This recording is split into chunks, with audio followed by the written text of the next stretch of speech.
दिल्ली के Connaught place आए और मृणाल के छोले कुलचे ना खाए तो जी क्या दिल्ली आए और क्यों ही दिल्ली आए। सुबह से शाम शिवम ये आवाज लगाते थक चुका था। आज घर जल्दी जाना है तो उसने पाजी को फूड ट्रक बंद करके जाने को कहा और वो भी सामान समेट कर निकल पड़ा। लेकिन तभी उसे आभास हुआ कि 2 आदमी उसका काफी देर से पीछा कर रहे हैं, जिन्हें देखकर वो और तेजी से भागने लगा। पर तभी शिवम का पैर पत्थर पर पड़ा और तेजी से उसकी तरफ आ रही एक बड़ी बेंटले कार में शिवम को उसका अतीत दिखाई दिया। आप लोगों ने मुझे ढूंढा कैसे? आपसे बेहतर कौन जानता है कि हम जिसे ढूंढना चाहें उसे पाताल लोक से भी खींच निकालें। फिर आप तो यहाँ दिल्ली में ही मिल गए। क्यों, सही कहा ना मैंने मिस्टर शिवम शाह? मेरा नाम शिवम शाह नहीं, शिवम गांधी है। और मैं आपको कह चुका हूँ, अच्छे से समझा चुका हूँ कि जो आपको मुझसे चाहिए वो मैं आपको नहीं दे सकता।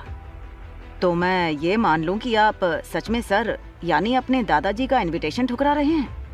आप जानते हैं ना कि आपकी रगों में शाह खानदान का खून दौड़ रहा है।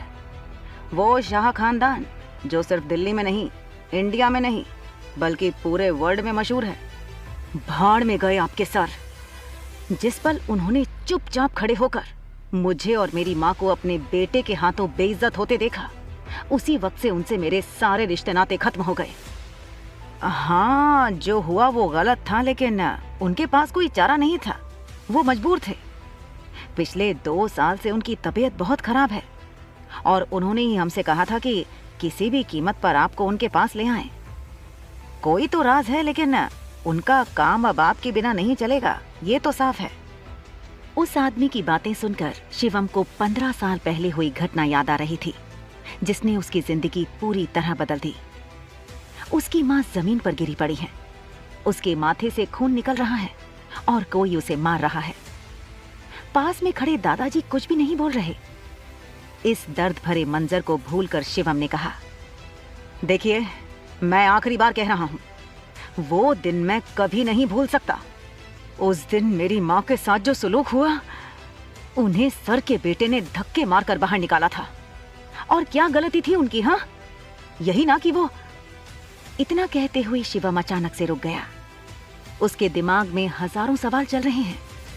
इतने सालों बाद उसके दादाजी ने उसे वापस क्यों बुलाया? क्या थी उसकी माँ की गलती जिसकी मिली उन्हें इतनी बड़ी सजा? आखिर इतने बड़े परिवार से होते हुए क्यों जी रहा था वो एक आम जिंदगी? क्या शिवम अपनी दादा की इच्छा स्वीकार करेगा या फिर लेगा अपनी माँ का बदला? क्या होगा इस कहानी का अंजाम? ये अब